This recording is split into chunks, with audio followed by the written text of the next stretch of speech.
Olá, turma! Tudo bem com vocês? Essa é a nossa primeira aula e nós vamos falar sobre calor.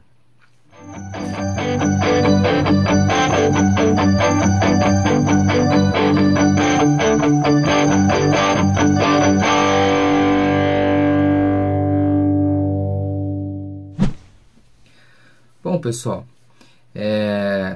então o assunto que vai permear todas as nossas aulas nesse primeiro semestre é o assunto que está relacionado com calor, tá? Mas antes da gente entrar nesse assunto, a gente precisa entender o que é o calor, né? É uma palavra muito utilizada no nosso dia a dia, né? A gente utiliza com uma certa frequência, principalmente quando está no verão, né? A gente usa às vezes para puxar assunto com alguém, né? A gente fala assim: nossa, como está calor hoje. Por que a gente usa essa frase? Porque quando a gente fala que está calor, a gente está querendo dizer que o dia está quente, né?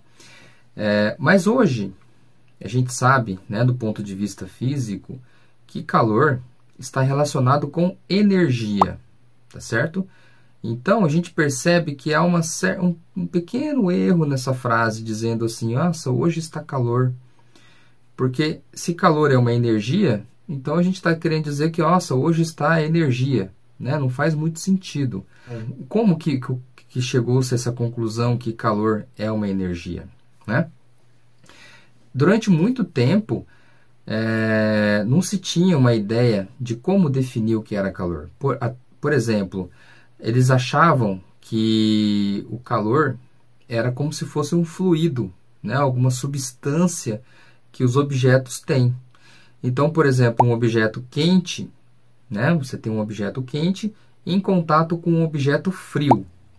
Depois de um certo tempo, aquele objeto que está frio acaba ficando quente. E aquele objeto quente acaba ficando frio. A ideia que eles tinham é que essa substância, né, que eles chamavam de calórico, né, essa substância ela passava do corpo quente para o corpo frio.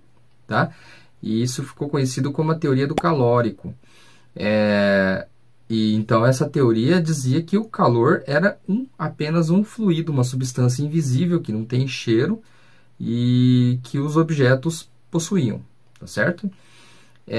Mas como explicar, por exemplo, a transferência de temperatura, né, de um objeto quente para um objeto frio quando os objetos são colocados à distância? Você sabe, né, a gente consegue imaginar que um objeto quente próximo de um objeto frio vai conseguir transmitir calor para o objeto frio, né? A gente, por exemplo, quando a gente coloca a nossa mão próximo de um objeto quente, a gente consegue sentir que esse objeto está quente. Por quê? Aquele calor que está naquele objeto quente é transferido para a nossa mão. Então, isso faz com que essa teoria do calórico seja desconsiderada, porque aí o fluido não seria capaz de viajar sem ter nada no meio, né? O ar, por exemplo, essa substância não conseguiria atravessar uma certa distância para chegar até o outro objeto. Então, a teoria do calórico foi desconsiderada, tá? Hoje nós sabemos o calor é uma forma de energia por causa de um experimento, né? Um experimento realizado por Joule. Como que era esse experimento? Né? Esse experimento era chamado de um experimento do equivalente mecânico calor. Bom, então aqui, pessoal, a gente tem uma representação do experimento de Joule, tá? Que é o equivalente mecânico calor. Então, como é que funciona esse experimento aqui? Então, aqui ele tem um carretel, né, que é um cilindro, e tem um cabo enrolado nele, né? Tem um cabo que vai para cá e tem um peso aqui pendurado, e tem outro cabo enrolado que vai para cá com outro peso enrolado, certo? Aí, acoplado a esse carretel, tem um eixo que vai até dentro desse recipiente que tem água, tá? E nesse eixo tem essas pás aqui, né? Ó, tem várias pás no eixo. E conforme esse carretel gira, essas pás também giram, né? Fazendo com que a água seja movimentada aqui dentro, ok? A temperatura inicial dessa água está de 14,5 graus Celsius, tá? E aqui tem 3 quilogramas, aqui que tem 3 quilogramas também. Então, o experimento era assim. Faz com que os objetos caiam, e aqui dentro vocês percebem que está girando a pá, né? Fazendo a água se movimentar. E vocês percebem aqui que a temperatura aumentou um pouquinho, né? Ó, aumentou um pouco. Dá para fazer outra queda aqui, ó. Ó, ele caiu de 1,5 m. Eu vou jogar mais 1,5 m. Ó, tá caindo de novo. Vocês percebem a temperatura aqui subindo, ó. Tá? Dá para fazer nesse simulador aqui várias e várias quedas, ó. Vou fazer a terceira aqui, ó.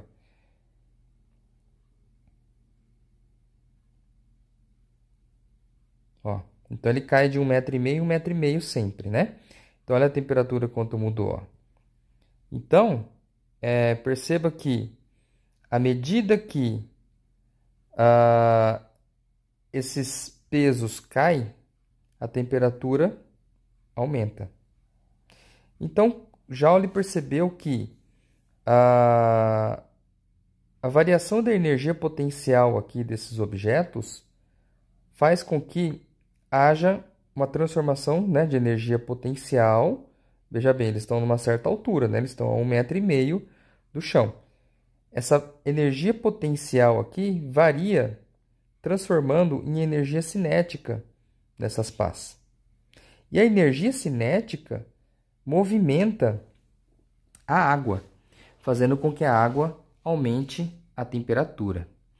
Então, a conclusão de Joule é que a energia está relacionada com o calor fornecido aqui dentro para que a temperatura aumente, tá?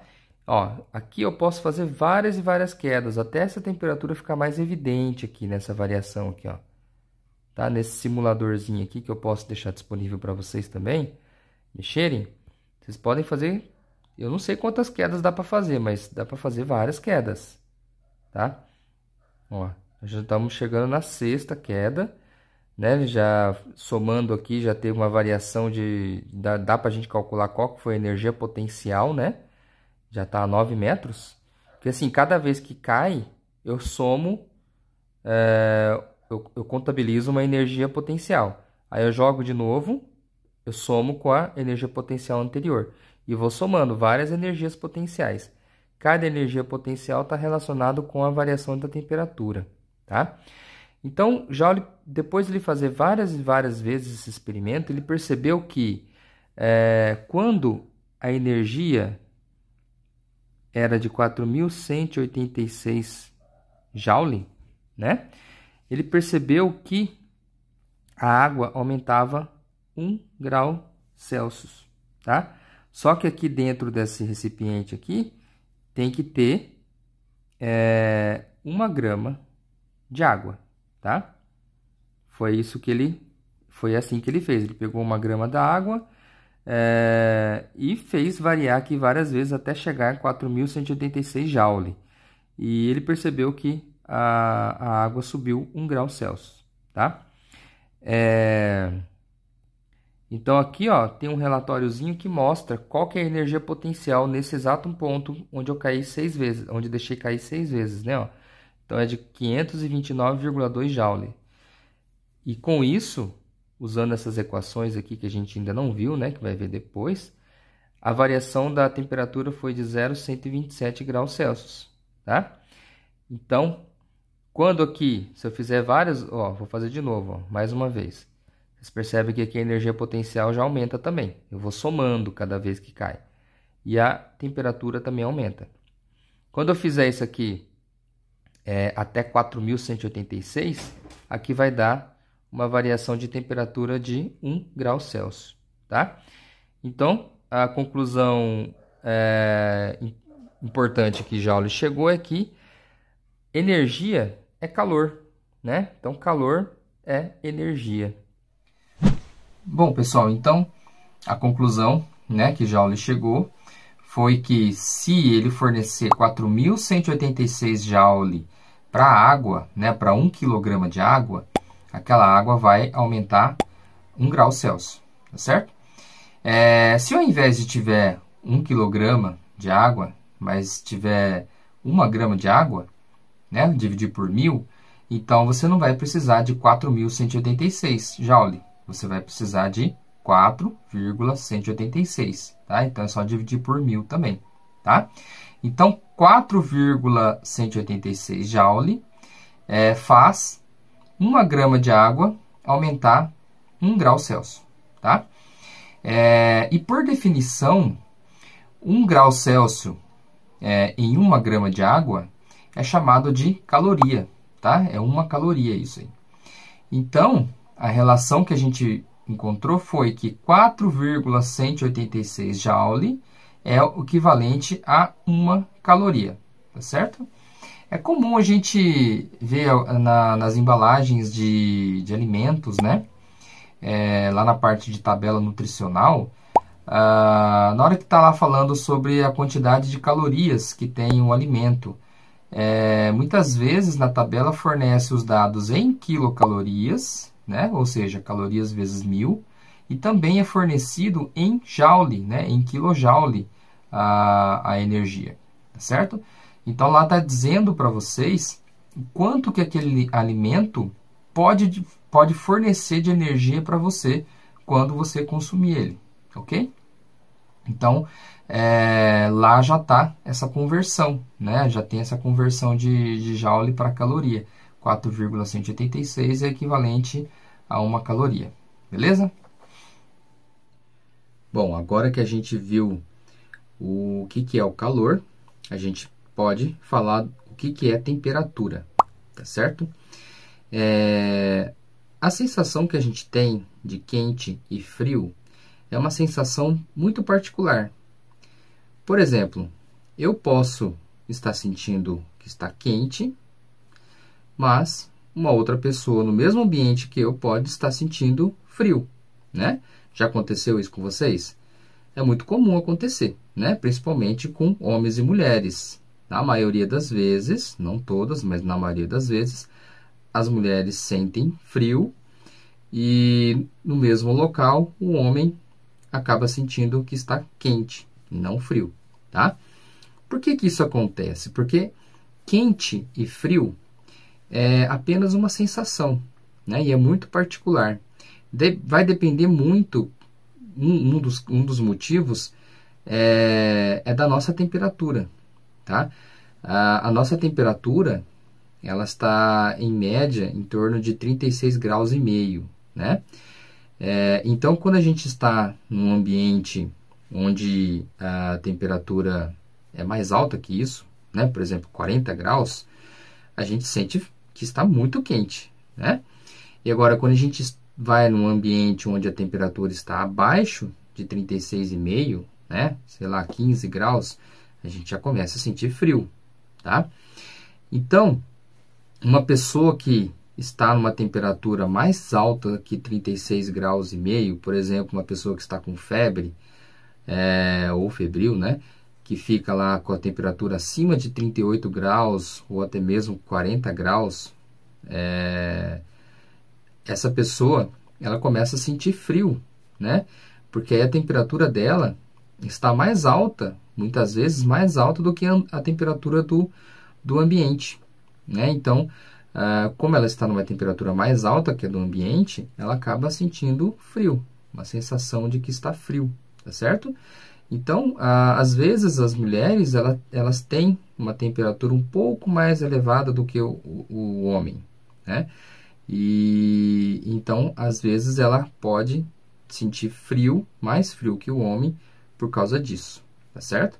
Isso não é regra, tá? Pode ter outros motivos relacionados a isso, tá? Eu só estou querendo dizer que frio e quente é apenas uma sensação, tá certo?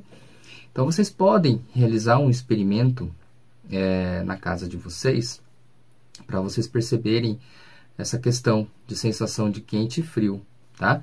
Então, vocês peguem, por exemplo, dois recipientes, né? Coloca em um dos recipientes você coloca água quente e no outro recipiente você coloca água gelada, tá? E você coloca as mãos nesses recipientes, né? A mão esquerda na água quente e a mão direita na água fria, na água gelada. E deixa lá por 1 minuto, 2 minutos, tá? Até quando vocês aguentarem. Depois disso, no terceiro recipiente, vocês tenham lá já preparado a água em temperatura ambiente, tá? A água da torneira mesmo. Aí vocês retiram a mão da água fria e da água quente, né? As duas mãos, retira ela e coloca nessa água a temperatura ambiente. O que vai acontecer? Naquela mão que você estava com a água quente, você vai sentir água fria. Na hora que você colocar na água a temperatura ambiente, você vai sentir que a água está fria.